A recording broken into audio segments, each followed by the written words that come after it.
La première des choses, quand tu veux te marier, la personne doit d'abord t'attirer. Avant d'aller chercher, checker, la personne doit d'abord t'attirer. Parce que dans le mariage, la Bible dit c'est la chair. Nzoto ndevanda kesika moko. Nzoto, na ba sentiment nango, na ba kanda nango, na ba caractère nango. Nzoto. Tu vois ces pasteurs-là qui sont en train de te faire la cour, que tu apprécies beaucoup parce qu'ils prêchent et tout. Ah, pose des questions au moment pasteur, hein. Ils ont vivre, hein. Dans le mariage, ils voient des choses dans le mariage, hein. Ne sois pas distraite, ne sois pas intimidé. On ne se marie pas d'abord pour ça. Tu dois d'abord être attiré par la personne. La personne doit t'attirer. Quand tu regardes la personne qui est en face de toi, il faut qu'on fasse cahier. Autant il peut nous le dire, ah non, si on refait le monde, il y a qu'à dans Pona. Oui. On vient te présenter un homme. Il a 60 ans. Toi, tu fais 25. Bon, je ne suis pas contre, excusez-moi, mais il n'est pas beau. Il est laid. Il parle pas bien. Un accent de villageois. Simplement parce qu'il a l'argent. Et un prophète a dit qu'il marie lui. Vas-y. Et tu entres. Mais tu n'es pas amoureuse. Mais tu entres. Son excellent ne t'attire pas, mais tu entres. Tu entres pour ton propre malheur.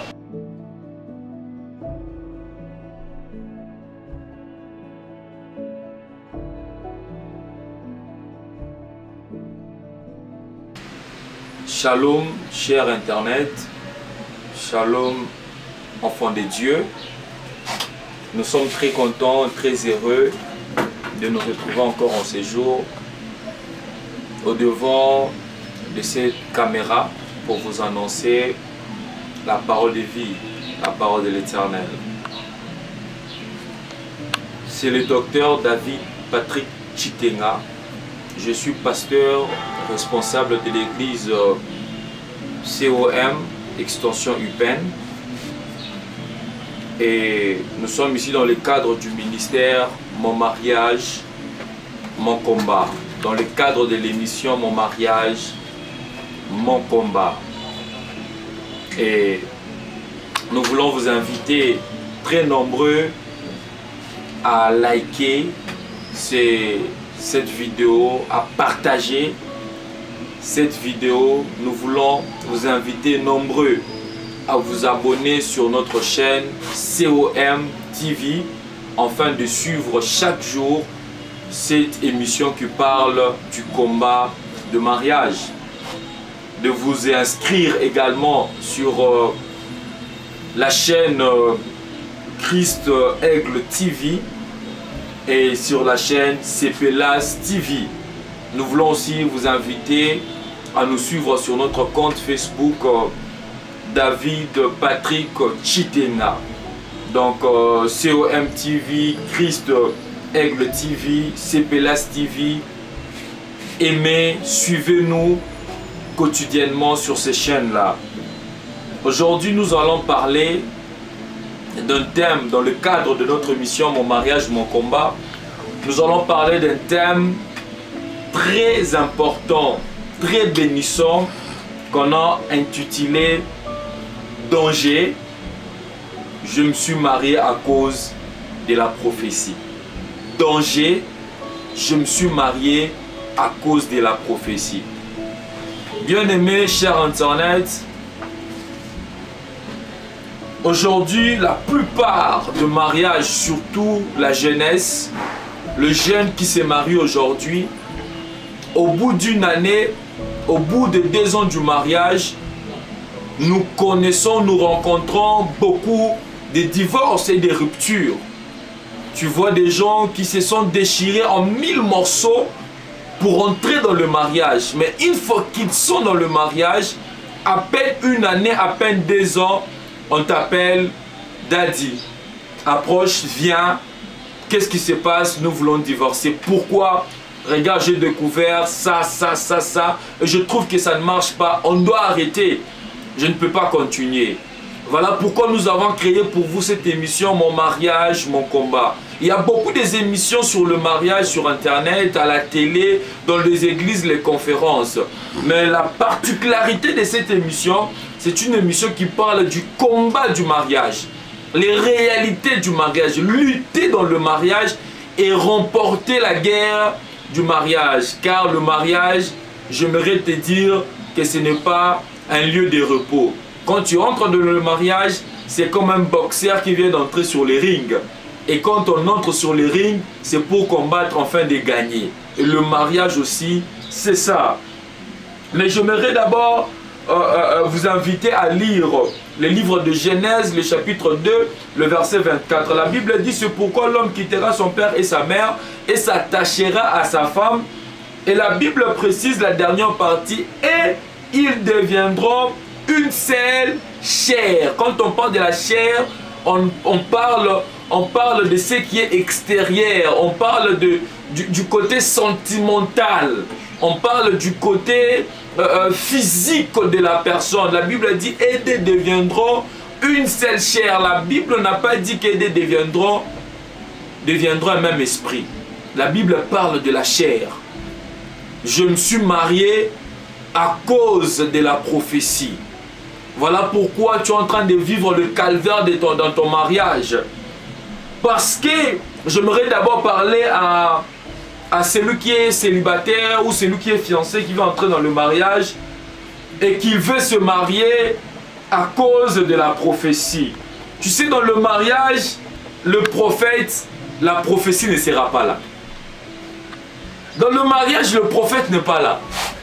Dans le mariage, la prophétie n'est pas là. Ah oui.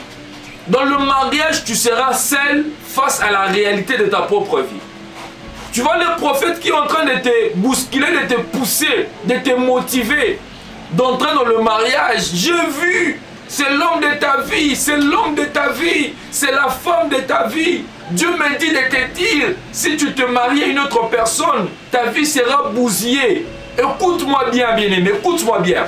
Le jour où tu entres dans le mariage, après la fête, après la salle, cette nuit-là, quand tu entres dans le mariage, tu rentres chez toi avec ton mari, avec ta femme.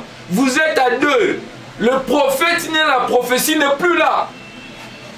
C'est lui qui te disait, jour et nuit par des messages. J'ai prié encore aujourd'hui, Dieu m'a confirmé que cet homme-là, cette personne-là, c'est lui, c'est elle. Ce jour-là, tu seras seul. On ne se marie pas parce qu'un prophète a dit. Parce que dans le mariage, tu seras seul. Face aux réalités de ton conjoint.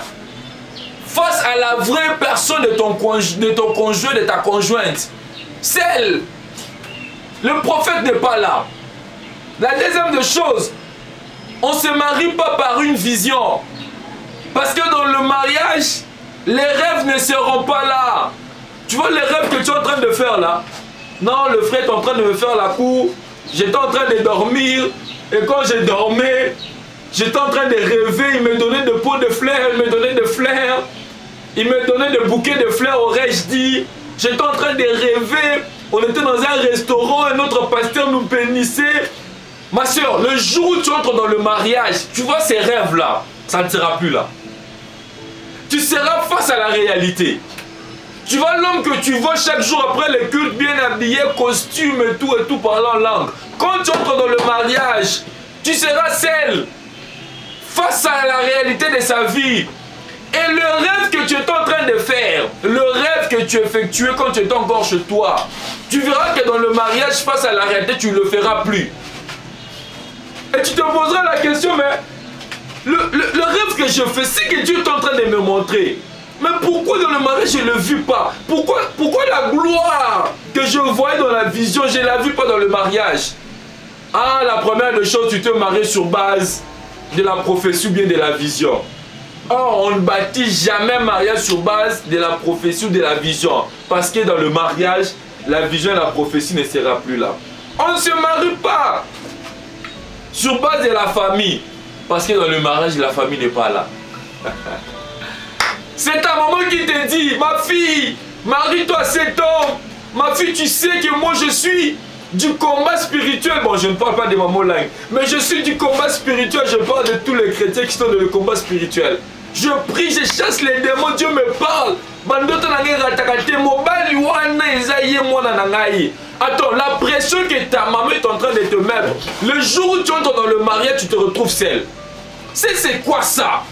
Ça, c'est quoi ça? Aujourd'hui, on a des chrétiens qui, pour se marier, ils se marient sur base de prophéties, de visions, sur base de rêves. Nos parents ont fait de 20 ans, 30 ans, 18 ans, 50 ans de mariage. Mais à l'époque de nos parents, il n'y avait pas de prophéties. À l'époque de nos parents, il n'y avait pas de révélations. À l'époque de nos parents, il n'y avait pas de prophètes qui étaient derrière les gens. Mais les gens, leur mariage durait. Leur mariage prenait du temps. Et c'était la mort qui les séparait. Penses-tu que c'était parce qu'ils étaient plus spirituels que nous? Même pas. Par contre, cette génération est beaucoup plus spirituelle que la génération de nos pères. Parce que la plupart de nos pères ne priaient pas. Ne priaient pas. Et même quand le réveil est venu, c'était plus les mamans qui partaient dans le réveil. Et beaucoup aussi des mamans ne priaient pas. C'est à peine que les mamans commencent à emboîter les pas. Mais pourquoi aujourd'hui nous prions beaucoup mais on se marie mal? Écoutez-moi. C'est parce que tu as suivi un prophète. Je suis un docteur de la parole. J'ai la grâce prophétique. J'aime le prophète. Dans mon église, je travaille avec les prophètes. Je ne suis pas contre le prophète. Mais j'aimerais simplement te dire en matière de mariage, ne commets jamais l'erreur de te marier parce que tu as reçu une prophétie. La Bible dit, tu quitteras ton père et ta mère afin que la chair, les deux chairs, puissent se mettre ensemble. La première des choses, quand tu veux te marier, la personne doit d'abord t'attirer. Avant d'aller chercher, checker, la personne doit d'abord t'attirer. Parce que dans le mariage, la Bible dit c'est la chair. Nzoto ndevanda kesika moko. Nzoto, naba sentiment nango, naba kanda nango, naba caractère nango, nzoto. Tu vois ce pasteur là qui est en train de te faire la cour, que tu apprécies beaucoup parce qu'il prêche et tout et tout. Ah, pose des questions au moment pasteur, hein. Ils ont vivre, hein. Dans le mariage, ils voient des choses dans le mariage, hein. Ah, parfois ils ne disent pas. Mais écoute, pose la question au moment pasteur. C'est qu'ils voient dans le mariage, c'est qu'ils vivent dans le mariage. Toi tu le vois parce qu'il vient, il est toujours en costume, il a peigné ses cheveux, avec ses chaussures bien cirées, il parle en langue, un mot français. Ma soeur, ne sois pas distraite, ne sois pas distraite, ne sois pas intimidée.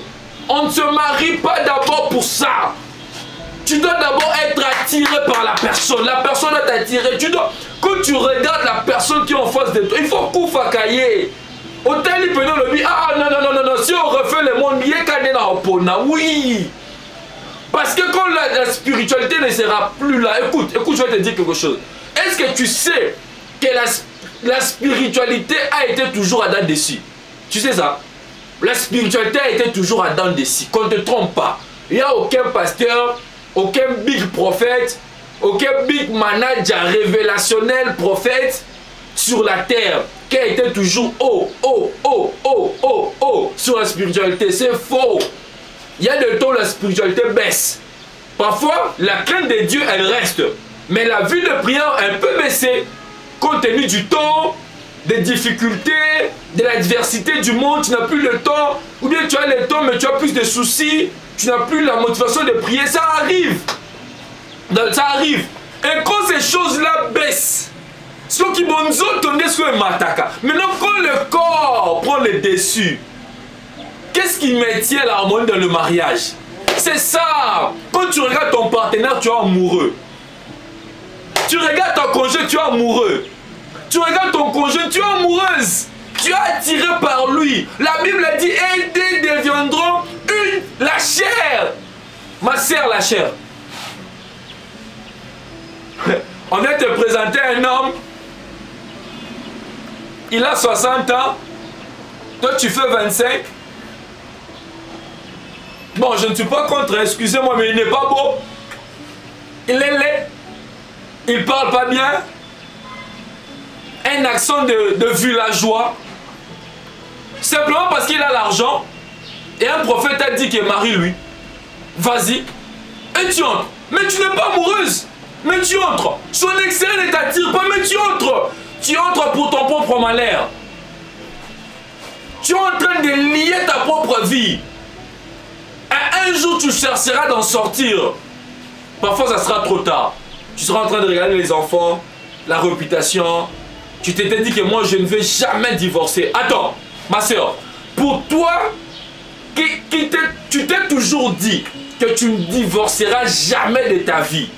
Tu t'es toujours dit ça. Alors, avant d'entrer dans le mariage, sois amoureuse.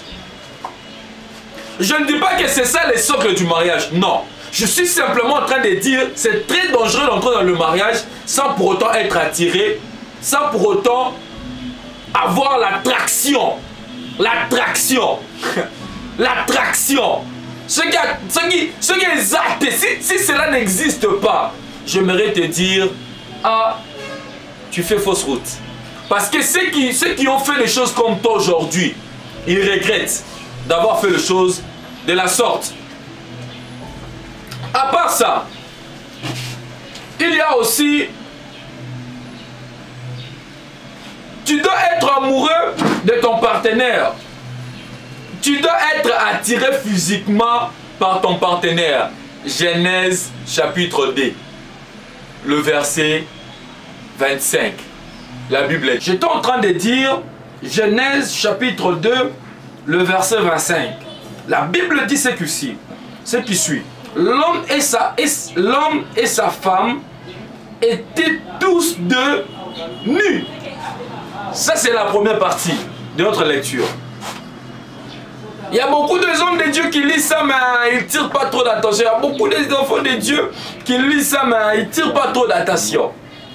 Mais aujourd'hui, j'aimerais tirer votre attention sur ce verset. On dit l'homme et sa femme étaient tous deux nus, sans vêtements. Et ils n'en avaient point honte. Toi qui veux entrer dans le mariage parce que tu as vu une vision. Extérieurement, physiquement, la personne t'attire en rien.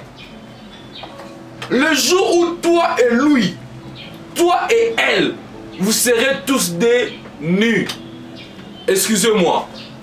Vous aurez honte l'un envers l'autre. Ah oui. Vous aurez honte de l'un envers l'autre. De l'un envers l'autre. Hein, je ne vais pas entrer en détail. Mais arrivez là où je veux parler. Comprenez de ce que je vais dire. Tu verras. Tu seras choqué. Voilà pourquoi même l'homme, quand tu veux t'épouser, quand tu veux entrer dans le mariage, il faut dire à la femme la vérité sur ce point-là. Si tu sens que tel que je suis là, j'ai une maladie sexuelle, n'aie pas honte. Dis-la que tu vois tel que je suis là, j'ai une maladie telle. Au moins tu la vises. Parce que le jour où vous serrez, la Bible dit l'homme et la femme étaient tous des nus. Et ils n'en avaient pas honte. Donc quand ils étaient en train de se regarder, mon commandeur comme sous son unité, ils s'appréciaient en fait, ils s'appréciaient. Son vêtement, il s'appréciait. C'est ça le mariage. C'est ça le mariage. Écoute-moi. Écoute-moi. Dans le mariage, les rapports sexuels occupent 40%. Pour d'autres, même c'est 50%. Et les 50%, ce sont les enfants, l'argent, la politesse, le respect, la famille. Mais 50%, c'est ça. Si tel n'était pas le cas, mais vas-y, reste avec ta nièce, ta tante, dans une même maison. Parce que c'est une femme, non? Parler de tout, regarder la télé, que chacun part dormir dans sa chambre. Mais pourquoi on se marie? Pourquoi? Pourquoi? Donc, nous comprenons dans ce verset que nous devons arriver quand tu es avec ton conjoint. Vous êtes dans les fiançailles. Aussi, mais le boko bodlo en tout est sali. Aïe, aïe, aïe, aïe. Vous êtes dans les fiançailles, vous n'êtes pas marié. C'est ton fiancé, ta fiancée. Vous n'êtes pas dans un coin renfermé pour pécher. Non, en cours de route en train de marcher. Tu touches la main comme ça. Tu sens la vibration des dons de toi. Oui, ça compte dans le mariage. Ça compte. Parce que si cela n'est plus dans le mariage fan, comme une fleur, qui ne ressort pas la saveur qui vient du tronc de l'arbre ou de l'arbre. Hein? Hein? C'est très regrettable. C'est très regrettable. L'attirance sexuelle, elle est importante dans le mariage. Elle a sa place, l'attirance a sa place dans le mariage. La personne avec qui tu es en train de vivre doit t'attirer. Tu dois être fan, tu dois être amoureux de son corps. Oui, oui. Oh non, moi, quand je vois des femmes minces, ça me fait absolument rien. Des femmes minces là, je sens absolument rien. Moi, il faut des femmes balèzes, hein, des big là. Quand je vois une femme balèze, en tout cas, je suis parti. Mais tu entres dans le mariage, tu vas épouser une femme mince parce que le prophète a dit. Regarde, tu vas divorcer. Tu vas divorcer. Oh les maillets, tu vas divorcer. Oh non, moi, les femmes grasses là, les femmes big, balèzes, quand je le vois, ça me fait absolument rien, elle ne m'attire pas. Moi, ce sont les femmes minces, quand elle est mince, quand je la vois, je suis parti, je ne suis plus là. Oui, tu veux te marier, cherche la femme mince. Parce qu'à chaque jour que tu vas commencer à la voir, elle sera en train de t'attirer.